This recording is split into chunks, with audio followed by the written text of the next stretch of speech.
বিসমিল্লাহির রহমানির রহিম। Fxseohelp এর পক্ষ থেকে দেশের বাইরে সকল সাবস্ক্রাইবার, ভিউয়ার, অলিশার সকলকে জানাচ্ছি আন্তরিক শুভেচ্ছা, প্রাণঢালা অভিনন্দন। আশা করি সকলেই ভালো আছেন, সুস্থ আছেন, স্বস্তিতে আছেন। আর এই কামনা করেই আমরা শুরু করছি এই মুহূর্তে টিউটোরিয়াল। বন্ধুরা, এই মুহূর্তে আমি আপনাদের সাথে গতকালকে যাদের আমি ক্লাস নিয়েছিলাম, গতকালকে এবং পরশুতে তাদের সাথে আমি ওয়াদাবদ্ধ ছিলাম যে আমি আজকে অন্তত সপ্তাহে 5 দিন আমি চেষ্টা করব আপনাদেরকে একটু বেশি ভিডিও দেওয়ার জন্য, এবং সেটা শর্ট টাইম হলেও। এবং আপনাদেরকে বলছি যে আর আমাকে অন্তত আমি কোনো ক্লাস করাতে পারবো না এই 5 দিন, শনিবার রোববার ক্লাস করাবো, কিন্তু কিছু টিপস আমি দিয়ে দেবো, কারণ আমার রিয়েল ট্রেড নিয়ে আমি তখন ব্যস্ত থাকতে হয়।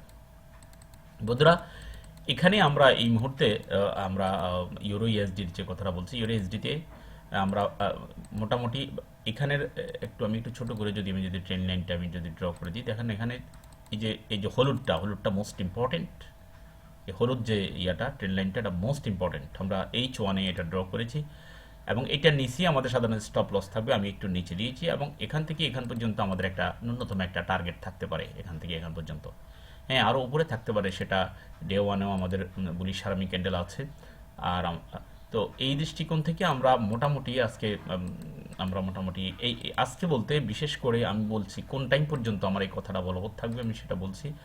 বিশেষ করে আমরা সিডনি এবং টোকিও যেটা সেশন শুরু হয়ে গেছে অলরেডি, আমরা সাড়ে বারোটা মানে একটা পর্যন্ত লন্ডন সেশনের আগ পর্যন্ত অলরেডি এই সিগন্যালটা বলবৎ থাকবে।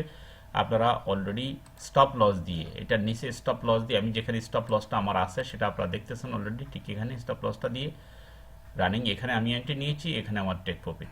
স্টপ লস হিট করলে করবে, অথবা প্রফিট আপনারা যে যতটুকু নিতে পারেন সেটা প্রফিট নিয়ে থাকবেন। তবে আমার বর্তমানে এন্ট্রি এভাবে আছে, আপনারা ঠিক এইভাবে চেষ্টা করবেন, এভাবে ড্র করে আপনারা নিজেরা বুঝবেন। এবং এইটার সাথে আরও অনেকগুলো জিনিস আছে, সেগুলো একটু আপনারা মনোযোগ দিয়ে শুনেন। এগুলো আমি লেখার সময় পাইনি, কিন্তু কালকে আমি অনেককে বলেছি, আপনাদেরকে এখন ভিডিওতে বলে দিচ্ছি। 1 নম্বর, এই স্ট্র্যাটেজির সাথে আরও অনেকগুলো জিনিস আপনারা খেয়াল করবেন। সেটা হচ্ছে যে একটা এন্ট্রি নেওয়ার আগে আরও যে যে জিনিসগুলো মনে রাখতে হয়, একটা হচ্ছে যে কোন টাইম ফ্রেমে আপনি ট্রেড করবেন, আরেকটা হচ্ছে যে আপনি কোন সেশনে আপনি ট্রেড করবেন। অর্থাৎ সকালবেলা যে একটা সেশন, দুপুরবেলা আরেকটা সেশন, বিশেষ করে রাতের বেলা আরেকটা সেশন হয়।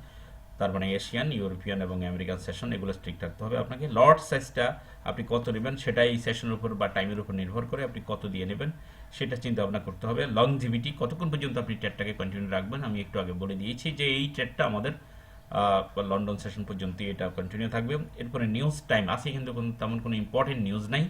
অতএব আমি মনে করি যে আজকে মোটামুটি আপনারা ট্রেড করতে পারেন। যদিও ব্ল্যাক মন্ডে, ফ্রাইডে এগুলো সাধারণত সোমবার শুক্রবার ট্রেড নিয়ে আপনারা একটু সতর্ক থাকবেন। পেয়ার অলরেডি কি যেন বলা হয়, যে কোনো কোন পেয়ারে আপনারা ট্রেড করতেছেন সেটা নিয়ে আপনারা সতর্ক থাকতে হবে। এবং অল বিগ টাইম ফ্রেম, বড় টাইম ফ্রেমগুলোতে সাধারণত কোন দিকে মার্কেট যাবে সেটা নিয়ে আপনাদেরকে একটু অ্যানালাইসিসে থাকতে হবে। ব্যালেন্স, অর্থাৎ ব্যালেন্স অনুযায়ী আপনার মানি ম্যানেজমেন্ট। আমি গতকালকে বলে দিয়েছি, যাদের $3000 দিয়ে যাদেরকে ডেমো অ্যাকাউন্ট ওপেন করে দিয়েছি, আপনাদেরকে বলেছিলাম আমি 10 সেন্ট দিয়ে এন্ট্রি নেওয়ার জন্য। বন্ধুরা, এরপরে বলছে যে টিপি এবং এসএল চিন্তা আগেই করতে হবে এন্ট্রি নেওয়ার আগে। এরপরে বলছিলাম যে হ্যাঁ, মন্ডে ফ্রাইডে এটা আমরা বলে ফেলেছি যে মন্ডে ফ্রাইডে আপনি খেয়াল থাকতে হবে। সোমবার এবং শুক্রবারের ট্রেড খুবই জটিল, মার্কেট একটু বেশি পাগলামি করে ওই দিন। এরপরে 12 নম্বর হচ্ছে যে আপনি টাইম, আচ্ছা কোন সময়ে আপনি ট্রেড নিতে বসেছেন। যেমন আমরা এখন 10:42 এই মুহূর্তে ঢাকার স্থানীয় সময়। তো এই হিসেবে আমরা মনে করি যে এই মুহূর্তের ট্রেডটা এখন কোন দিকে কি হইতে পারে। কারণ এতক্ষণ মার্কেট নিচের দিকে আসার অনেকগুলো তৈরি করেছে, কিন্তু এই মুহূর্তে যখন আমাদের ট্রেড লাইনে ধাক্কা লেগে মার্কেটটা যখন উপরে অবস্থান করছে, এবং অলরেডি কিন্তু একটা ক্যান্ডেলও হয়েছে, ছোট ছোট ক্যান্ডেলগুলো, এতে আমরা বোঝাচ্ছি যে মার্কেট এখন মোটামুটি আপ ট্রেন্ডে আছে। এরপরে আমরা ফিজিক্যাল ফিটনেস আপনার থাকতে হবে, সেটা আমরা বলছি যে আপনার শরীর যদি ভালো লাগে তাহলে আপনি ট্রেড করবেন, শরীর ভালো না লাগলে, মন ভালো না থাকলে আপনি ট্রেড করবেন না। সাইকোলজিক্যাল ব্যাপারটা আপনি মাথায় রাখবেন। টিপি দিসি, এসএল দিসি, এখানে হুলস্থুল করা যাবে না। এন্ট্রি প্রফিটে আসার আগেই ক্লোজ করে দেওয়ার চিন্তা ভাবনা মাথায় রাখার দরকার নাই। স্টপ লসে আসার আগেই করার দরকার নাই, কারণ আমরা একটা নির্দিষ্ট সীমানা দিয়ে রাখছি, এর আগে পরে এন্ট্রি ক্লোজ করার কি প্রয়োজন আছে। তো এটা সাইকোলজিক্যাল বিষয়টা আপনি ঠিক রাখতে হবে। এরপরে আমরা 30% পার ডে আমরা বলছিলাম যে আমাদের পার মান্থ আমাদের 30% অ্যাভারেজে যে 30% প্রফিট হয় সেটা আমরা বলছি, সেই টার্গেট আমি নিব। এবং আপনাদেরকে বলছি আপনারা মাত্র 15% আপনারা টার্গেট নেন। ওয়ানলি আপনারা যদি 15% টার্গেট নেন, দ্যাটস ইট।